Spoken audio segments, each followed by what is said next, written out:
On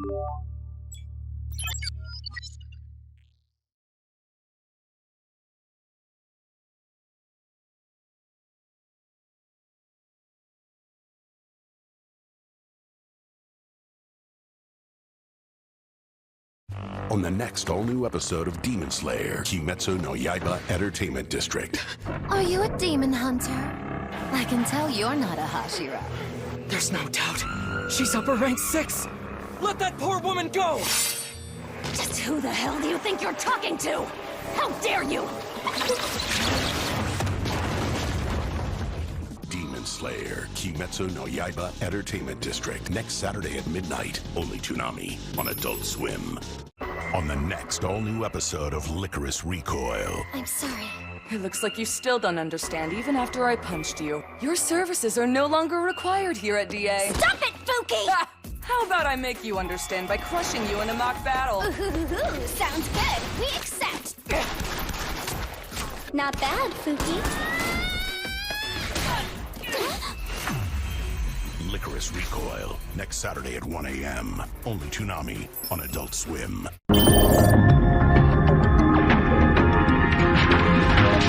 Hello and welcome to Toonami Therapy, January 24th, 2023.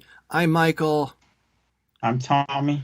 And this is our podcast where we talk about anime and maybe some other things sometimes we've been watching. And some of which, as the name indicates, is on Toonami. This week we do have the premiere of a new, with quotation marks around it, show, Licorice Recoil on Toonami. I say quotation marks because we actually watched it, we didn't watch it right when it aired, but pretty soon afterwards. So we've already seen it, but we actually found ourselves thinking there's actually a lot of stuff to discuss about it on the rewatch. So we're going to, at least for now, be discussing it while on the podcast. Mm-hmm.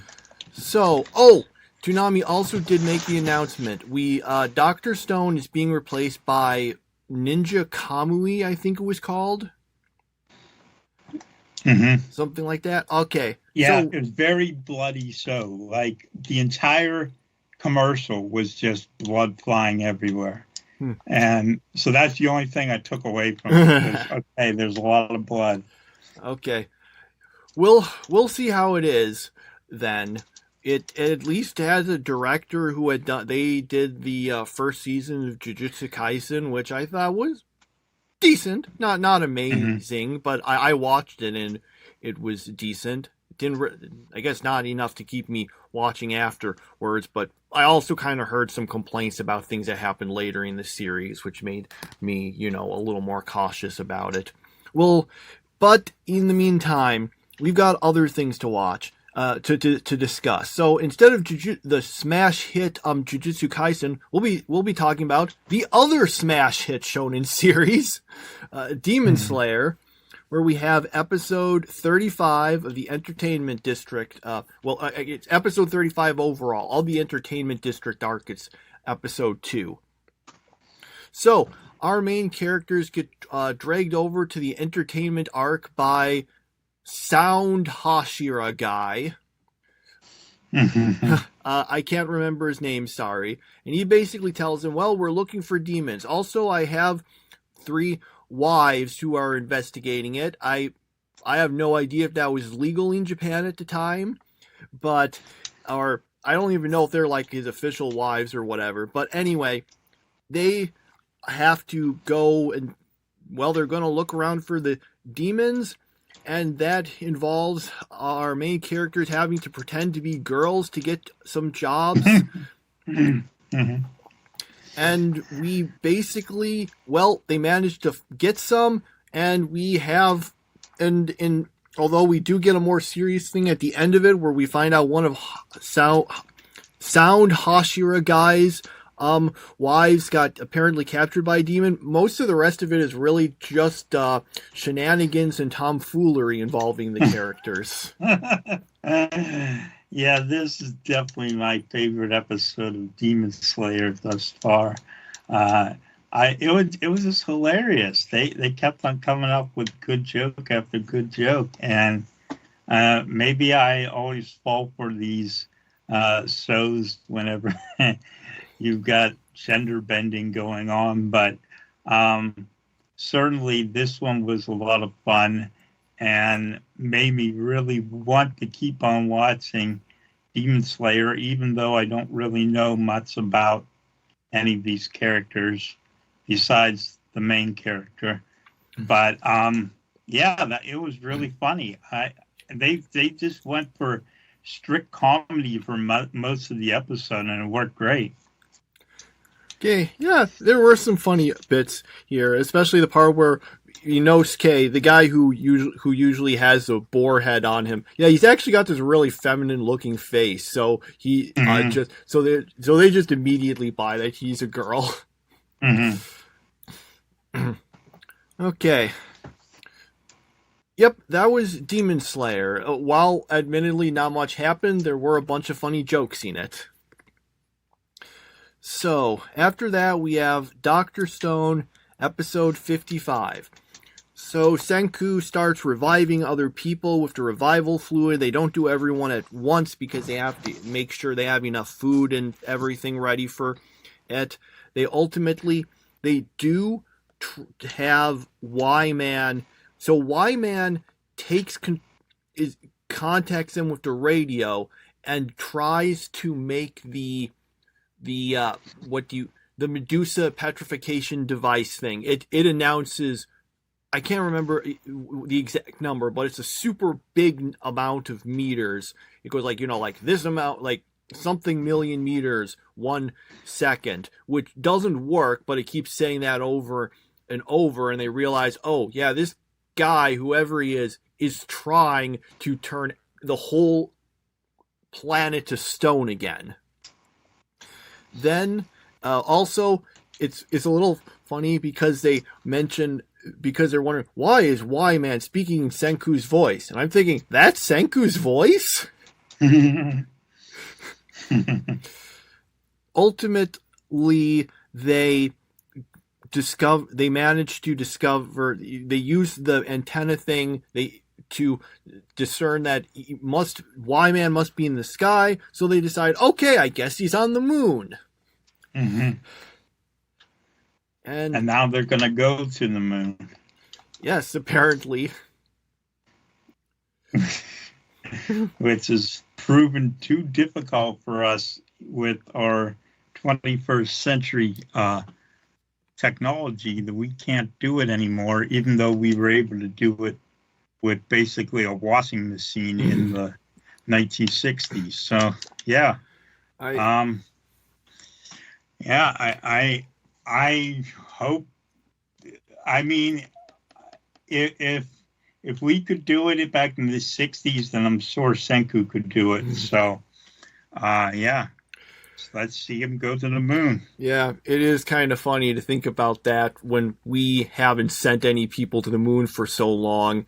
I kind of understand why, because if you like send robots or rovers or whatever, things are a bit simpler. You don't have to worry about living quarters and all that kind of stuff.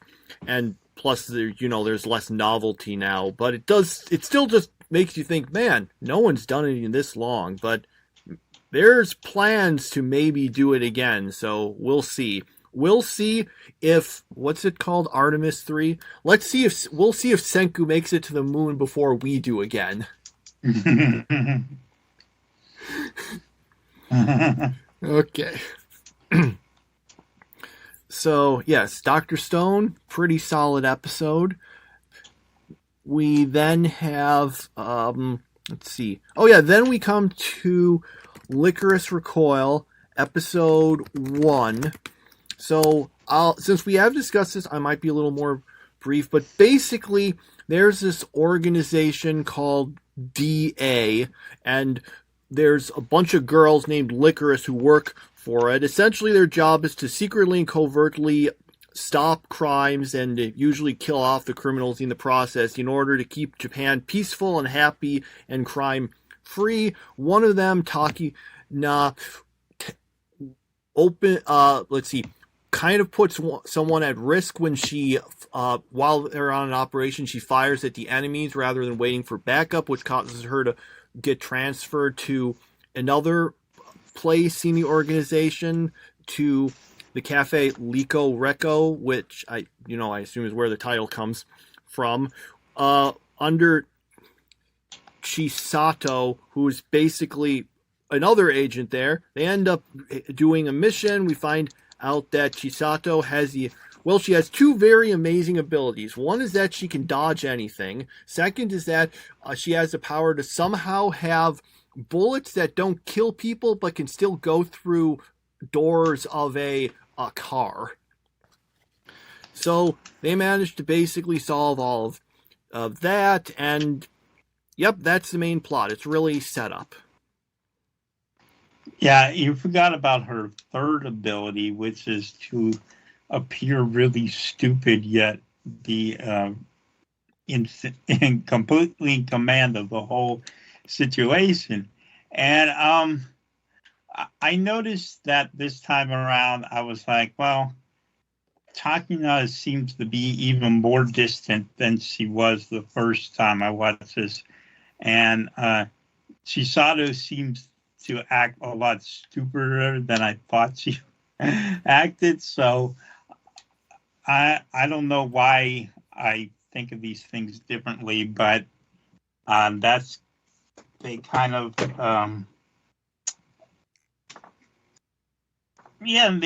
I noticed that this time around. I don't think I liked the first episode as much the first time around, because it kind of feels like it sets up things that it doesn't really do. Like a part near the opening where Chisato's talking about, there's no crime in Japan and stuff. And we're seeing, the other girls basically just, killing criminals to stop them from committing crimes and doing so secretly. And the way the whole thing is framed makes me think, this is like some sort of, sinister, shadowy, morally ambiguous government organization that's taking really extreme steps to stop crime and all that stuff. And then the series never really, after setting it up like that, doesn't really do any examination of that. They're, for the most part, portrayed as the good guys. So that part that part definitely strikes me as kind of weird. I ended up liking the show, but that just felt like something that sets up something that the series doesn't really go for. I also think the whole, I mentioned again before, the whole her bullets are somehow non-lethal. That bugs me a little more this time, but that's in the show. I can just accept it. There's a lot of other stuff there. So I don't know how much I like this as an introduction to the series, but it was still decent, and I'm interested in rewatching the series because I remember liking it for the most part. I think even at the first time through, I wasn't that huge on the first episode, and it was as it went on that it really won me over. Mm-hmm. One other thing I wanted to mention, this is a little annoying. I was remembering, because the way the ending theme does, it starts playing the beginning of it at the end of the episode. When we're watching the episode and it starts playing it sort of in the background, and then the credits start and it goes into that. Except for timing reasons, I assume they had to kind of cut some of the credits out. So the transition doesn't work nearly as well. Mm-hmm. Okay. So, yeah, pretty, still decent, but it's definitely the later things that made me like the show more. Mm-hmm. Okay. All right. Licorice Recoil, we got that. Then we have One Piece episode 650. So, basically, we find out that one guy, Bartolomeo, that was the name. He and Bellamy have names that are too similar. And I get he's mixed up. Bartolomeo, who is sort of portrayed as kind of like the crude guy, it turns out he's actually a giant fanboy of Luffy. So he's So when he finds out Lucy is Luffy, he's like, oh man, that's great, and wants to, talk to him and such. And that guy that Luffy beat, we do get confirmation. Yes, when Luffy beat him up and restored his head back to normal, so he has his sort of screw head powers again. And he wants to thank Luffy, except Luffy thinks they're trying to attack him, so he runs away from them. He ends up spending a little time with Rebecca, that one girl who had to work. Some other guys wanted to kill Luffy, so she's forced to go along with them to try to hold him down. But Luffy ends up not really caring too much about the whole thing because he fights them off while eating. And then that was essentially the episode. Yeah, has it ever bothered you that, like, Luffy is just way too overpowered? I mean, like, I never, ever feel like Luffy's in any danger because he's just that overpowered. So, which is kind of makes it a surprise whenever I go back and watch the live action thing, because it's like, wow, Luffy actually was in danger there, because by this point in the anime, nothing can hurt him. So, he can beat up on people while having a meal. So, that was probably my biggest problem with this episode. Also, the fact that it's now turned into the Luffy show or Lucy show, whichever one you want to go with. But, like, the other 8, 9, I don't know how many there are, Straw Hats are pretty much relegated to nothing. So, I wasn't too big of a fan of this episode. Let's see, how many are there? Let's see, if I try to go through them in the order we met them. There's Zoro, Nami, Usopp, Sanji. Is there someone else? I feel like I'm being really stupid and forgetting someone. Let's see. Robin, Frankie, Brooke, someone else who joins up later. Did Chopper. I say Chopper? I think I missed Chopper. Okay, that's 9. Well, that's 8 now. There's another character who does join later on.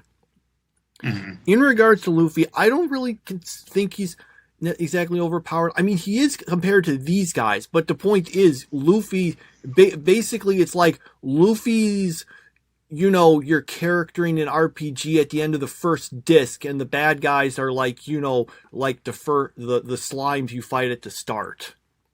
Not Rimuru, though, a regular slime. Because Rimuru beats everyone. Yeah. Rimuru, another overpowered character. Well, I was going to say, Luffy sometimes loses, but I thought, technically, I think Rimuru had one loss in the second season. Did he ever lose in the first? I can't remember. It's been a long time. But regardless, I actually kind of liked the fact it focused just on Luffy, because it meant that even with all the padding we do, it felt like there was more advancement in it as a result. Unlike the part where so many previous episodes, it's cutting repeatedly between something like 3 different plots, which resulted nothing ever moves forward in any of them. Mm-hmm. Whereas by just focusing on one plot, like I said, it wasn't a big increase because this is a One Piece anime, but it felt like there was more than your regular episode. Mm-hmm. Okay. Anything else to say about that before we move on to some of our non-Toonami stuff? Nope. That's it. Okay. So, we then have Shangri-La Frontier, episode 9. So, Sunraku ends up, let's see, so first there are some guys who are trying to go after him, and he's just planning to get out of the city to go to the place he really wants to go to. He runs into Ray, who sends him a friend request, and he overanalyzes the situation and thinks that it might be some kind of trap, but says yes anyway, which she's really excited about. Well, then he and Immel end up going to some forest place, and because they have to deal with a bunch of because they're going to try to find this boss thing, there is a weird part which I actually did find really funny, where they're watching some of the insects fight, and he's just talking about it as if it's some kind of Pokemon match.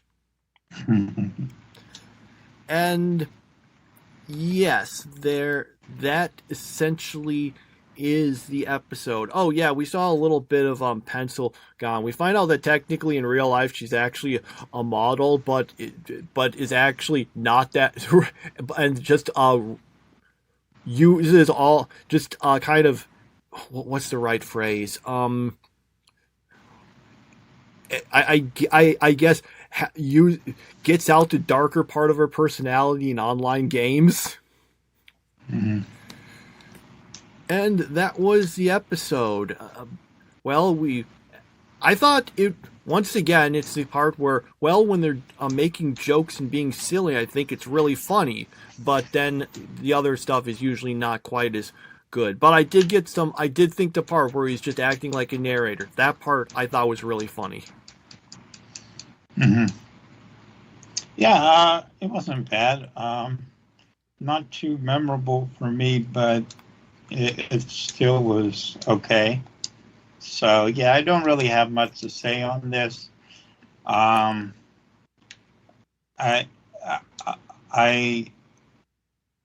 feel like there's some lost opportunities into making this better, but I don't know. I'm like ambivalent about this series. It's like it's good, but it's not great. So yeah. I see where you're coming from. I think, like I said, the comedy's good. I like some things, some of the characters. I just wish there was a bit better direction for the series. Mm-hmm. Really, yeah. I don't need it to be I don't need it to be Sword Art Online. Okay, if you die in the game, you die in real life. I'm perfectly fine with it just being, some guys playing a game. I just want more direction for the game. Well, look at Konosuba. Konosuba is like all comedy, yet they still have a goal. They're trying to defeat the Demon King.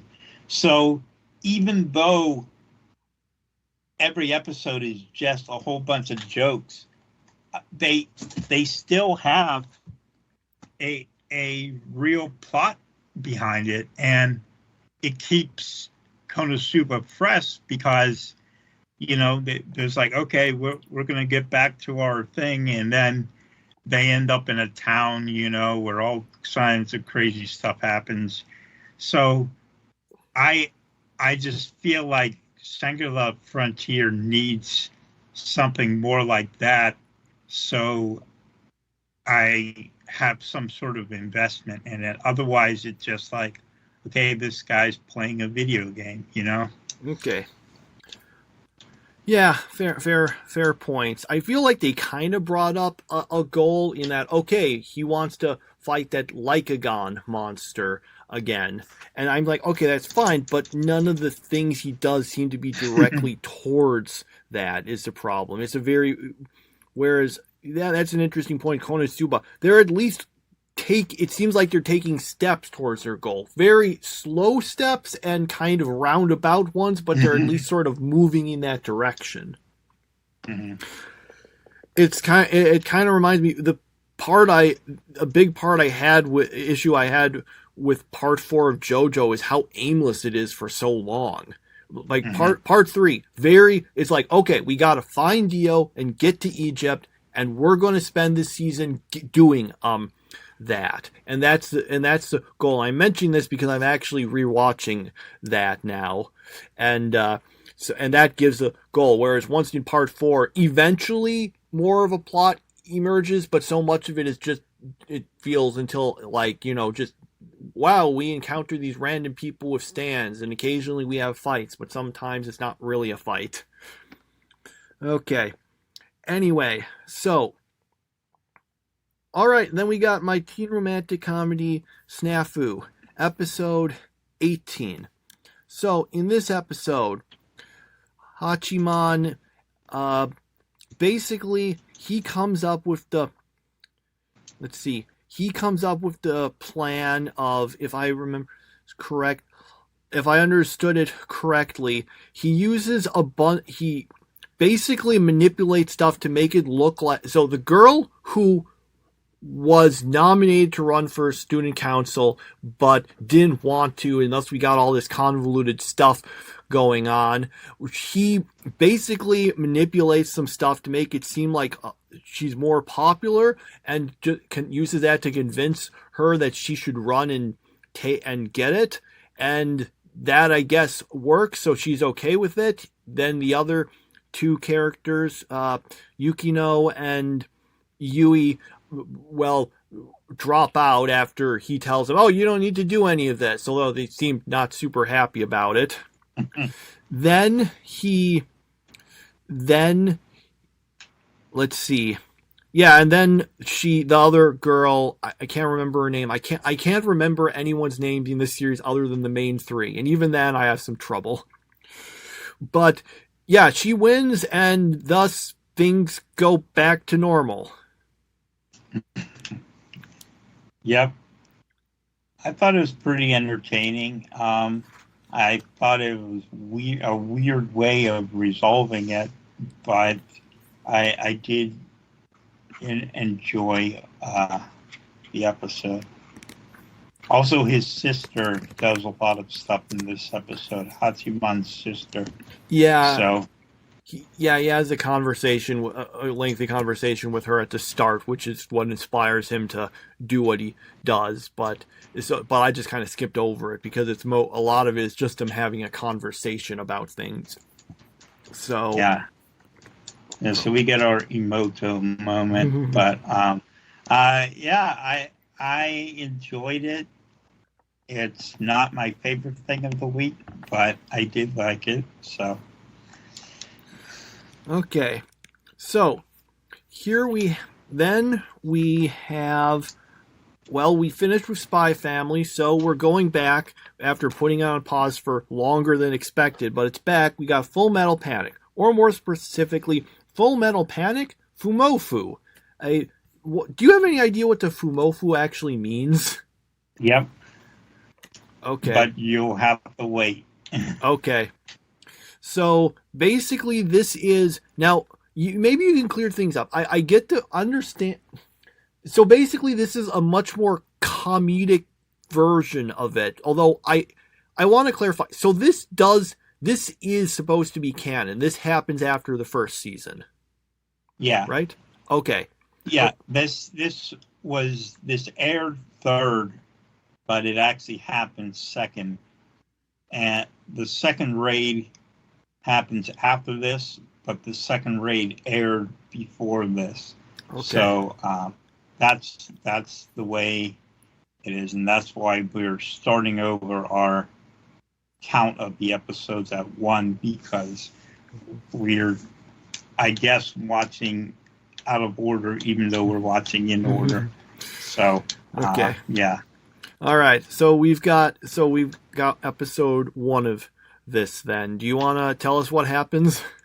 Yeah, well, I mean, there isn't much serious plot here. All that happens is that the first half of the episode, Sosuke gets a love letter, and he thinks it's something bad, so he blows up the whole lockers, and while trying to prevent it from something bad happening, and then he gets in trouble for wasting money and resources.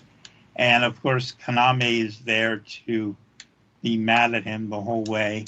Then in the second half of the episode, this group of bullies goes and kidnaps Kaname. So Sosuke goes and kind of kidnaps the brother of the leader of the bullies, but actually they were just faking it just for fun. And basically, Sosuke uses some very serious ways of getting Kaname out of there. And while neither of the plots was actually very important, it was just really funny the whole way. Yes, this was I was asking whether this is supposed to be canon because it's so wacky.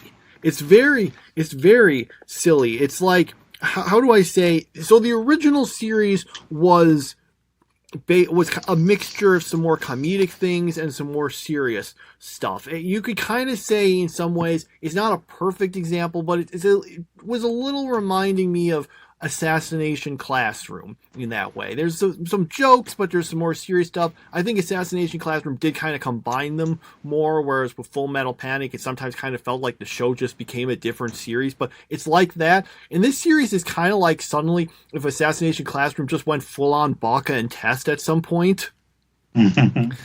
Because it just gets wacky. Sosuke blowing up the lockers, the parts where he just pulls guns on people multiple times, and I guess everyone is okay with it. Mm-hmm. Just so much wacky stuffing here. Yes, there's some pretty good jokes here. My favorite is when one of the sort of like criminal guys just goes on this speech about the exact statistics of his gun. He's saying, oh, he can have this many bullets and fire at this speed, and just goes on like he's doing an advertisement for it. That was pretty funny. Yes, this was a pretty amusing series. It feels at the same time feels very unlike, but very like the original series. It's very much an exaggeration of it, I guess you could say. Mm-hmm. But it was enjoyable. It also looks better than the original series. Mm-hmm. Like the colors are better. The animation seems a little better, which is kind of funny. I looked even at some comments on Crunchyroll, and some people said, "Why does the goofy comedy spinoff look better than the original series?"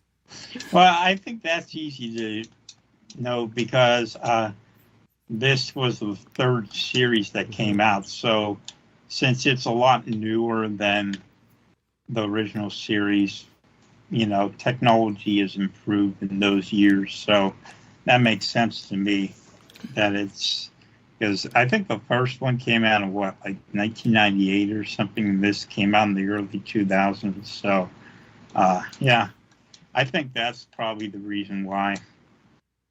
Let me check on that. Let's see. Are you sure that Fumoffu came out after the second raid? I'm looking at these dates, at least on Wikipedia, and it says that Fumoffu was out in 2003, but second raid was 2005.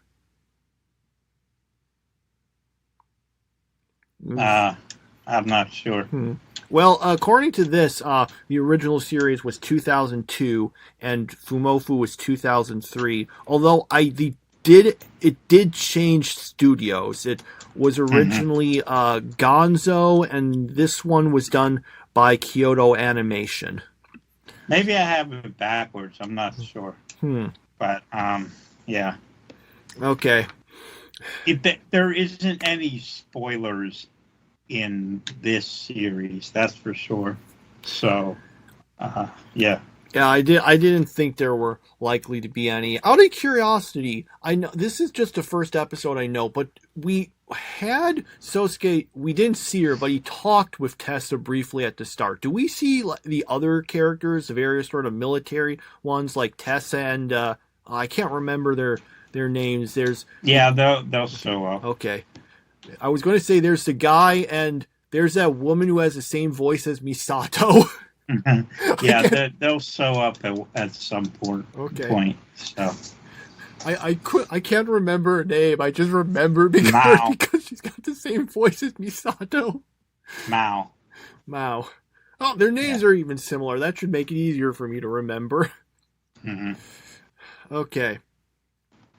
So yeah, funny series so far, just not really too much to say directly about it. And at the end, we'll cover our return to the One Piece live action series. Here we've got episode 4. So Zoro manages to climb his way out of the well, but still has enough time to have a big flashback about his backstory. Basically, he was studying, training to become a swords person. He had this friend named Kuina who was also doing it, and they were, kind of rivals, but then she died in an accident. So he's all right, well, one of us I'll have to continue the dream and become the greatest swordsman myself. So there's that. Meanwhile, at the end of the previous episode, Usopp did find Kobe, who does believe him and goes over to the mansion, but Kuro just convinces them that Usopp's making things up, so the Marines leave as a result of that, although he does give them Luffy, because Luffy ate the stew that was poisoned, so he passed out. Let's see. So meanwhile, Usopp and Nami are trying to protect Kaya from Kuro, who the basically Wolverine guy with the claws, who also apparently has the power to flash step, like they did in Bleach, because he just warps from place to place a bunch. Mm-hmm. Anyway, Luffy gets better, gets away from the Marines, beats him, so he's defeated. Kaya gives them a ship as gratitude for all the stuff, and then they sail off, and then the Marines attack them to give us our kind of cliffhanger, and we also find out that Garp's Luffy's grandfather. Yeah. Aside from the Zoro flashbacks, I really liked the episode. The Zoro flashbacks just seem to just fill up time, and I didn't really see any real reason for them. Whereas it was a very interesting fight, and it's going pretty well. I don't know how this worked out in the original anime, but I feel like this is very entertaining. Yeah, in terms of the original anime, it continues the trend I've mentioned. The broad strokes are the same. They do go to this place. Kuro was pretending to be was Kaya's butler, but he was just doing it as part of a plan to eventually kill her and take her fortune. Usopp was there. He had the whole making stuff up to people. The main characters go there. They end up saving Kaya. They from him. They get their ship. They go. Usopp joins up, and then they go off. But a lot of the specifics are different. The way things played out. The Marines, that stuff wasn't in here. I mean, I don't want to go through this thing was different, this thing was different. But again, this is the same general stuff that happened. They just changed a bunch of the specifics. Mm-hmm. One thing notable is Zoro's flashback originally happened earlier. It would have happened in, I think, episode way back in midway through episode 1. So they moved that here. I will say one thing I did appreciate was the fact that when they say Kuina died, they just say an accident, and they don't say what it was, because unfortunately the way she died in the manga was kind of almost unintentionally funny, because she dies because she fell down the stairs. Mm-hmm. That to be fair, that's something that can be lethal, but it just sounds almost kind of goofy, especially when you consider some of the crazy things people surviving One Piece later on. It's why people made jokes about how flashbacks in One Piece are especially lethal, because in a flashback in One Piece, you can die from falling down the stairs. In present day One Piece, you can be at ground zero of a bomb that was supposed to destroy a city and survive. That happens. That's a decent bit later, but that totally happens. There's like this big bomb, and this character, flies off with it to make the heroic sacrifice to save everyone. But don't worry, he survives. In One Piece. Yes. Wow. This is quite a bit later. This, in case anyone's wondering, this happens towards the end of the Alabasta arc. That would be, I don't even know if that would be season 2. that would be, I think, season 3 at the rate we're going, if we get that far. But yeah, that's the joke people make about flashbacks being lethal. So I think it was better to just say she was in an accident, and that was good enough. I did think it went on a little long. I agree on that. Yeah. Other than that, did I have any other comments? Yeah, for the most part, I thought it was good. I'm not sure why they kind of made Usopp and Kaya's relationship more explicitly romantic when it wasn't. I don't think it was like that at all in the manga. I don't.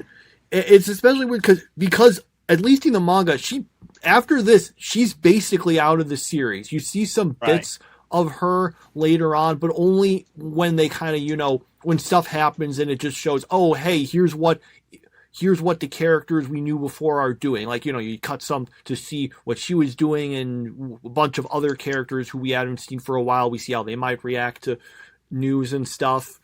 But yeah, that felt a little weird. And it makes me wonder whether that was something that the net, because I know the original creator of the series, Oda, Eiichiro Oda, he was very involved in the making of the series, which a lot of people say is the reason why it turned out good.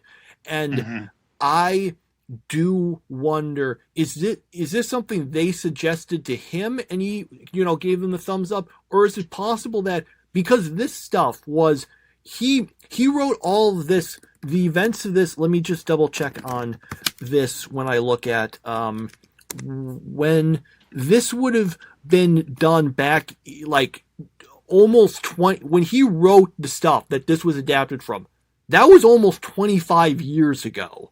So I wonder how some of the changes, was this him almost looking back and saying, what, man, I wish I had played things a little differently. I wish maybe there had been a romance angle here or not. And I don't know. That things like that just make me wonder what parts of it might be him thinking, I wish I had done this a little differently, looking back at it after more than 20 years later. I wonder, why did Usopp want to go on the ship with Luffy? Like, they never really explained why Usopp chose to go with Luffy. It was just kind of like, okay, he's coming with us, and it wasn't made very clear why he did that. Yeah, that is a good point. I can't remember exactly what the reason was in the original series. It's been very long since I saw it. I did reread a few bits of it to refresh my memory on some things. I think he just kind of wanted to go and have adventures with them or something, but it doesn't really explain it here, especially when they just say, oh, wow, they might, he just straight up kisses her here, so there's obviously something there, and that just makes you think, well, wait, why is he leaving her then? Yeah.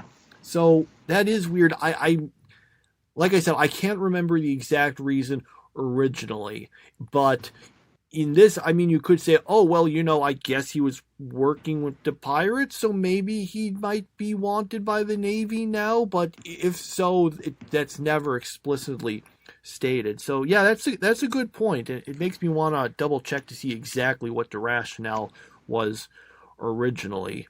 It might have just been, oh, I want to go on adventures with you and help you or something like that. Okay. So, but yes, a good episode again. a little. The flashback was a little long, and I think maybe it was a little talky at the start. But then it got better. I'm excited to see what happens next. Mm-hmm. All right. Top 3 time. Yes, top 3 time.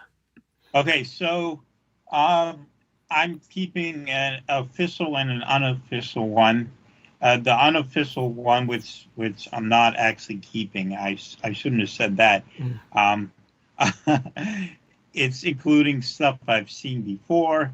So if I did that, I would have Fumoffu in second and Licorice in third. But my official rankings, SNAFU in third for the third straight week, Dr. Stone second for the second straight week, and no matter what, Demon Slayer was winning this week, and Demon Slayer, it was just too funny to not rank at the top. And I needed that Demon Slayer episode. I needed a laugh like that. So that was good. Okay, well, for me, I feel like I should go up third, second, first, but I always look and I'm like, okay, the first I know, and sometimes I just kind of make these up as I'm literally saying them. Let me just look through them a bit here. I'm going to have to think going forward as to whether I will want to be using Licorice Recoil in my rankings again after I already saw it and we discussed it and we ranked it. But it doesn't make it this week anyway. I will put in something. Yeah, mine will be Demon Slayer in third place, Dr. Stone in second, and Full Metal Panic Fumoffu got the first place for me. Yeah. Fumoffu was definitely funny. That's why I had it second if I hadn't seen it already, but I have seen it, so I don't want to. So, it was a pretty good week. I would say maybe Shangri-La Frontier was the only thing I didn't think was really good this week, so it was just okay. But well, what about One Piece, the anime? Sorry. One Piece has not gotten in the top 3 yet. It's sitting down there with Attack on Titan with 0 points. So now, if it remains there the rest of the year, then there's a real problem. And I'm only ranking anime One Piece. I'm not ranking the live action. That's just way too hard. I didn't count the live action for mine either. But One Piece gotta get off the mat at some point. If it makes it to December at 0, that will be, especially if we have one of those weeks where we only watch 4 things. I am interested in the fact that they are going to be making, while the current one is still running, they're going to do basically a reboot anime of One Piece. It'll still, reboot is a weird thing because it will still be following the original series. It's not like a new story, as I understand. It'll just be an adaptation of the manga. But I got some hopes for that because, it's later than it was before. You can have some better animation. And because on the anime right now, of course, has a problem.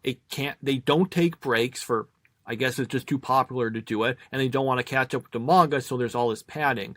But a new series won't have to do any of that because of the fact there's more than 1,000 chapters now. So they don't have to worry about catching up to it. Yeah, so is it going to be kind of like Dragon Ball Z Kai? No, because Dragon Ball Z Kai is just the original series with them cutting out most of the filler or padding. This is a little more like, more like Full Metal Alchemist Brotherhood, except instead of, staying loyal to the manga, instead of, going off in its own direction like the original series does, this is just one that presumably is not going to need all the padding as it goes on. So in a way, it will be kind of like Dragon Ball Z Kai, except with, it's a new animation. It won't just be cutting out the padding. It'll be a new series that, again, presumably isn't going to have all the padding because there won't be any need for it. Mm-hmm. Okay.